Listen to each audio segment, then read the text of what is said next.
Hi, I'm Lauren. I hope you get encouraged by the video and I hope you get something out of it. Don't forget to like and subscribe and enjoy it. But hey, we are in a brand new series called Hurt People.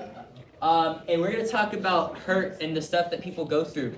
And we're going to talk about dealing with the hurt that has been dealt to us and how to properly deal with it. Because the world tells us one thing, but I think that the Bible has a better way of telling us how to deal with it.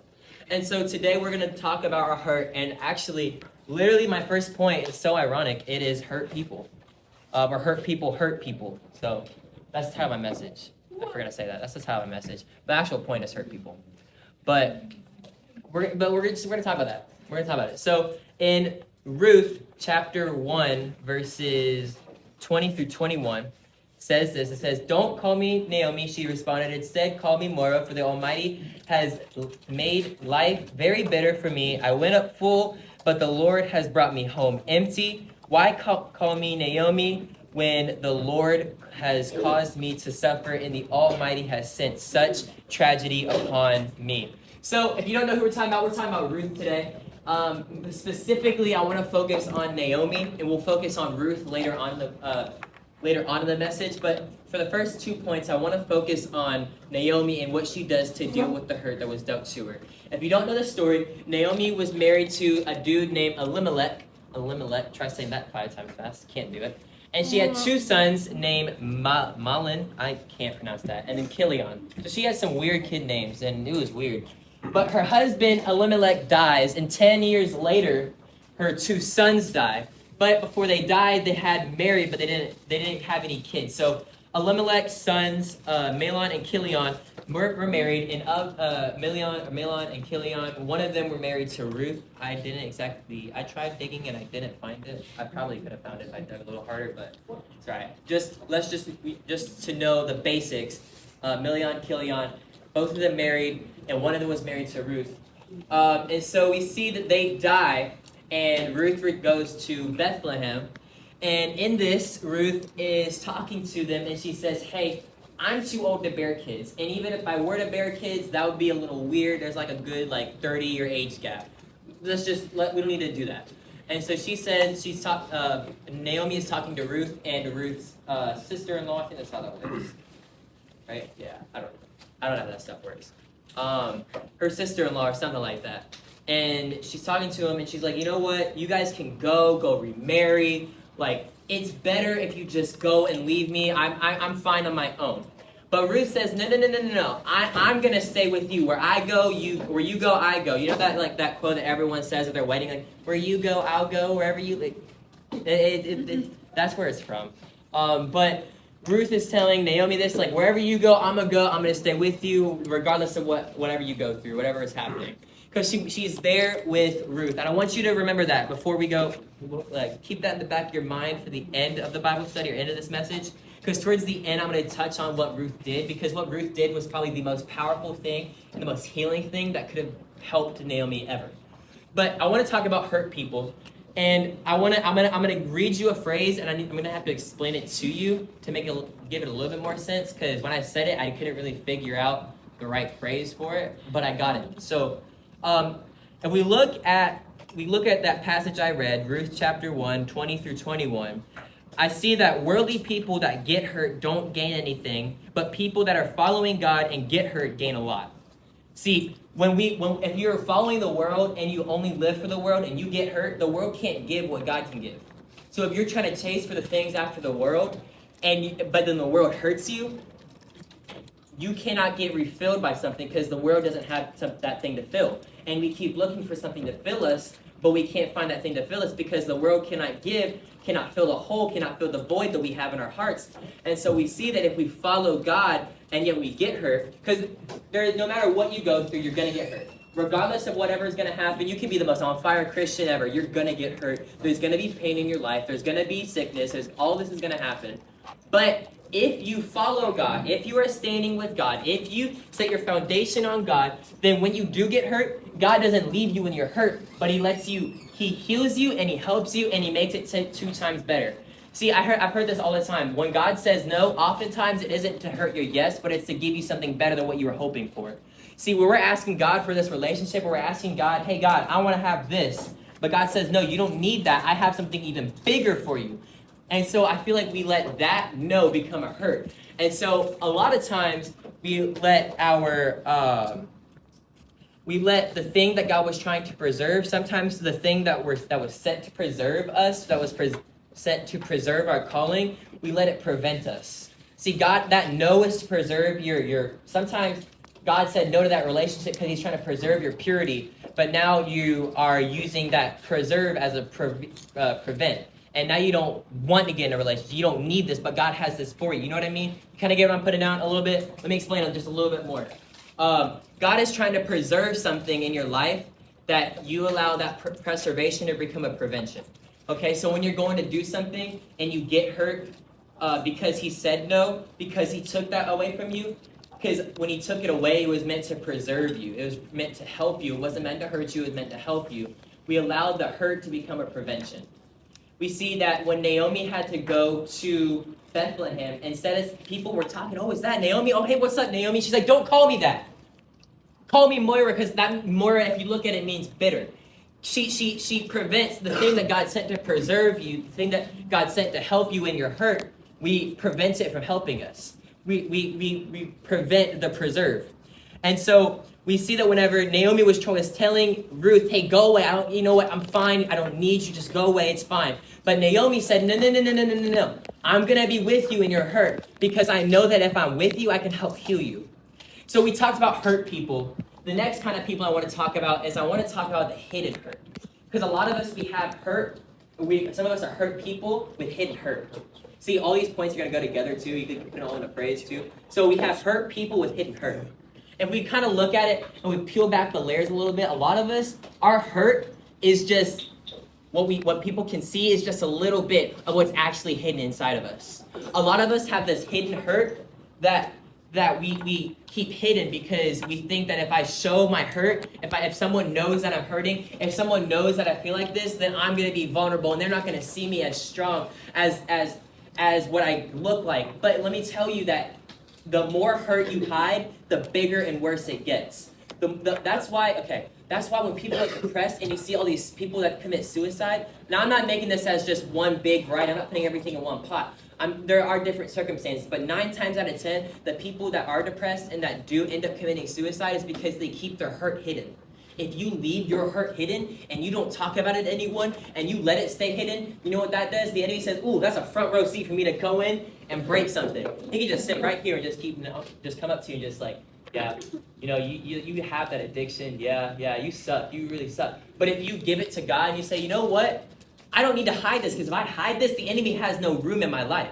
If I don't leave this hidden, if I allow the hurt not to be hidden but brought into light, God can heal what is in light, but God cannot heal what is hidden. If you're trying to go through all this and you're trying to do this on your own, but when you do it on your own, you don't have God's help in it. You know what I mean? If you do it by yourself and you keep it hidden, God can't heal what you keep hidden. God can't heal the hurt that you have hidden in your life. Just the same thing with sin. Sin will grow best in the dark. If you keep your sin hidden, the sin keeps growing. Whatever is not brought to God, how do you expect God to help it? I do it like this. I run it so whenever I need hair stuff, like mousse or something, or like conditioner, and I don't tell my mom, but I expect my mom to get it for me, what's that logic? There's no logic in that. But if I say, hey mom, I ran out of conditioner and I ran out of mousse, can you get this for me? She's like, yeah, I can get it for you, I can help you. That's the same thing with God. If you keep these things hidden from God, how do you expect God to do something if you don't ask him? How do you expect God to come in and you just step in and then heal? Because God's nice. He's a gentleman. He just knocks on the door. He doesn't just barge in and do all this. So 9 times out of 10, if you had someone barge in on your life and just be like, hey, what's wrong? You're not going to tell them what's wrong if they just barge in on you and then you just keep going like this to them and you're just right up on them. 9 times out of 10, they're not going to talk. But if you just tell God what's wrong, then he's going to help you.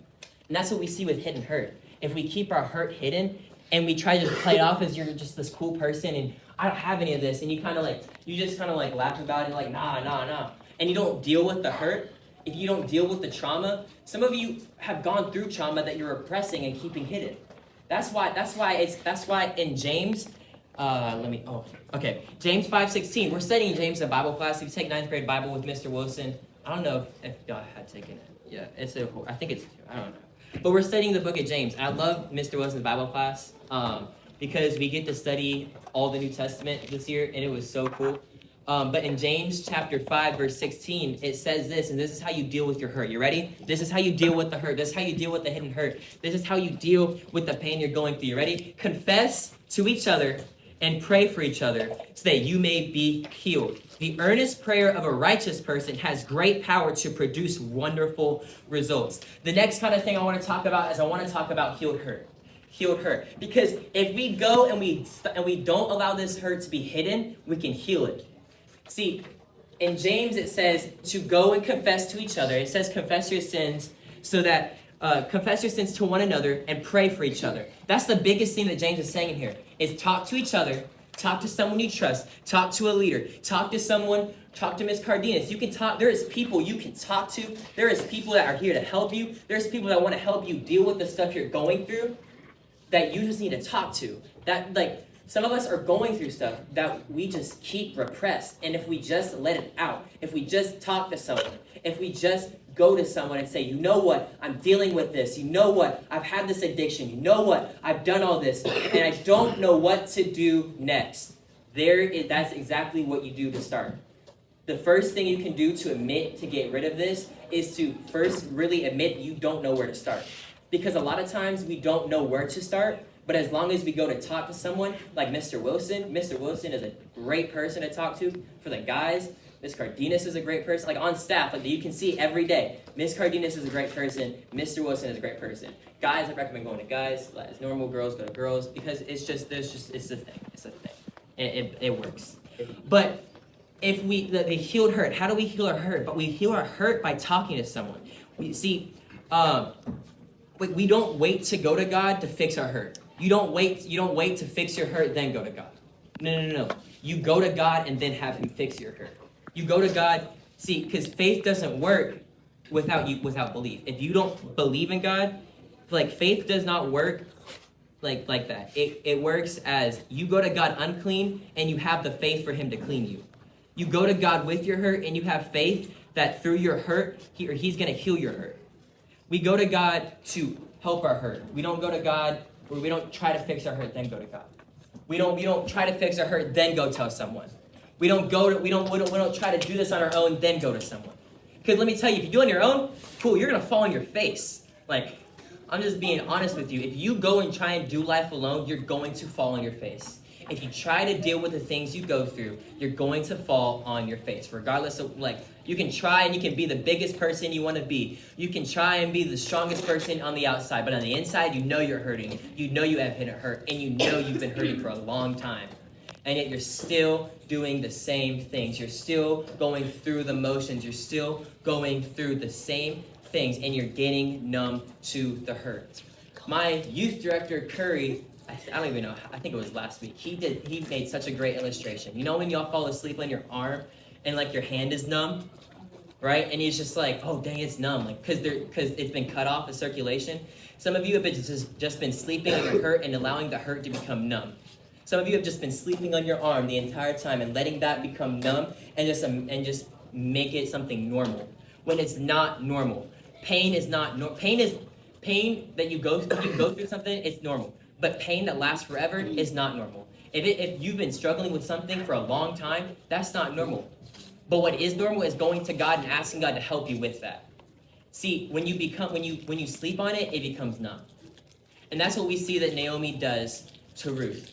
Or Ruth does to Naomi. That's why I said keep it in the back of your mind. Ruth stays with Naomi, right? And because Ruth was with Naomi, Ruth was able to help Naomi's hidden hurt and her hurt. See, hurt people like to sleep on their pain. But people that follow God recognize the pain and go to God to heal the pain. Let's pray. Dear God, we thank you for this day, and I thank you for you bless us with. God, I pray for the hurting in this room today, God. God, I pray for the hurt people, and I pray for the people that have hidden hurt. God, I pray that you help us take the first step and admit that we cannot do this on our own. That there is absolutely no way that we can try and do this on our own, because we can try and try and try, but we're going to keep falling and falling and falling. The more we try on our own, the harder and harder it gets and the more numb it gets. God, I pray that if there is someone here today that is hurting, God, I pray if there's someone here today that has been going through the motions, walking around Jericho 6 times. But God, I pray that today is the 7th day. God, I pray that if they've been walking around the tomb and they've been coming to the tomb for 2 days, God, I pray that this is day 3 for them, that something new is going to come. God, I pray that you resurrect something new in their lives. God, I pray that if there is pain, God, I pray that I pray that you help the pain stop being numb. God, I pray that they go to you with their pain, because hurt people have hidden hurt, but God, I know that you have healing powers and you can heal their pain. God, I pray and I praise you for all you do, and I thank you, and you make me pray. Amen.